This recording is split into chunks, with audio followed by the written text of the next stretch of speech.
Hi everyone, welcome to Ops IQ.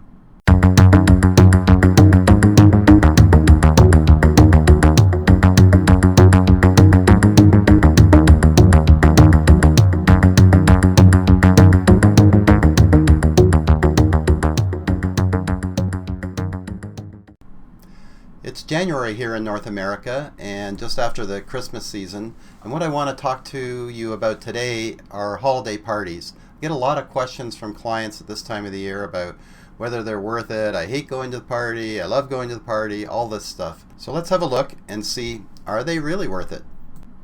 First off, I have to admit I'm biased. I've always hated going to company parties. I mean, I love going to parties like anyone else, but I always found it to be forced fun. Everybody's on their best behavior. Well, hopefully on their best behavior, which is another problem. And most people don't want to be there. And in my opinion, I've always felt that the money is better spent elsewhere. For example, even bonuses. When I was working for companies that had Christmas parties, I was always like, give me the cash, show me the money. I don't really need you to spend money on a party and reduce my bonuses, for example. And then the more altruistic stuff is working on a charity or giving money to a charity, something like that. That's a lot better, in my opinion, than spending it on a Christmas party. So I need to be aware of these biases, and before I preach all of this to you folks, is I want to make sure that I'm not confirming my own biases.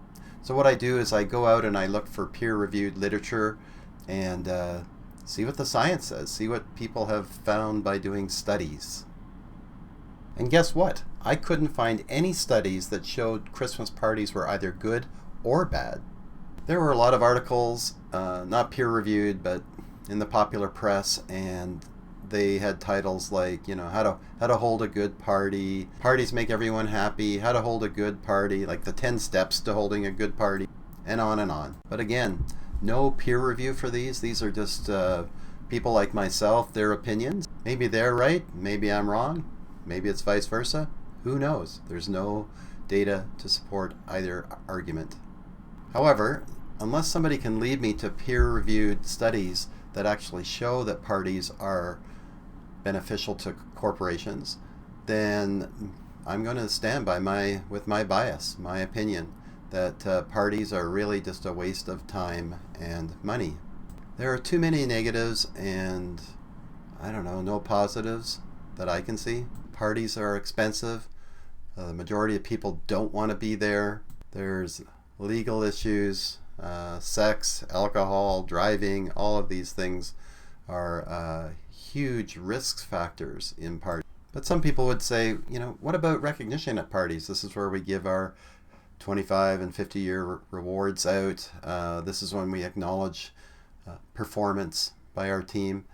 But I go, yeah, that's not the end of the world. But in the corporations that I run, I found it better to give these awards out in the moment. In other words, if somebody's done something good, that's when you recognize them. You don't wait 10 months, 6 months for the Christmas party to do that.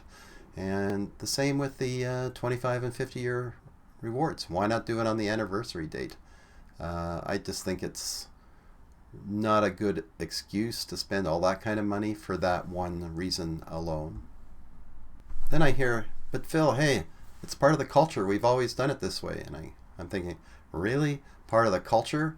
Is your culture one that wants to spend money with no results? Is your culture forcing people to have forced fun and be at places? I don't think so. And, well, I'll talk about culture in a later video. I think people really get that messed up. So, okay, I'm saying parties are bad, but what do you do instead? Well, like I mentioned before, bonuses. You could just increase the bonuses that you give, support a charity, get people involved in that, back your employees' charitable contributions. That's a big one. So get them out, getting them active in the community. The important thing is all of these shouldn't be forced. You shouldn't be forcing people to take on a charity. I think that should be driven by your front line, but you should create the environment where they can do that. What I did find when I was researching data on parties, which I didn't find any, was that there's a lot of research on fun and its benefits. And the literature states that what senior leaders should do is create an environment where fun is a cultural norm. Make it okay to laugh, to tell jokes. Just have fun in the moment, but as a senior leader, do not program it. So sometimes departments in companies get involved in creating bureaucratic forced fun. HR is usually tasked with this, and things that are forced fun, in my opinion, are the monthly birthday party, the monthly new employees are here party where nobody talks to anybody but they eat the food and they get out of Dodge as quickly as they can. And the worst ones are when you say every meeting shall start with, I would like to have fun by ... And that becomes pretty bureaucratic and lame. So don't do that. But keep an environment where people are allowed to have fun. So if somebody wants to hold a birthday party for their fellow employees or recognize it with buying a cake, that is great. Allow them to do that. Let them expense the cake, but don't you as a senior leader do that. I won't go on any more about the benefits of having fun. As I said, it's well documented, and if you want to read more, I put some links in the citations below so you can read up on it there. So let's recap. Number 1, ditch the parties. They're not worth it. Number 2, have natural fun, not forced fun. And number 3, create a fun environment. Create that environment where your front line can create their own fun. Thanks for watching, and if you like this video, give it a like, share it with your friends, and if you want to get more of these tips, just subscribe to the channel. Finally, if you're looking for specific information on corporate coaching, the link for that is also below in the notes. Thanks, and see you next time.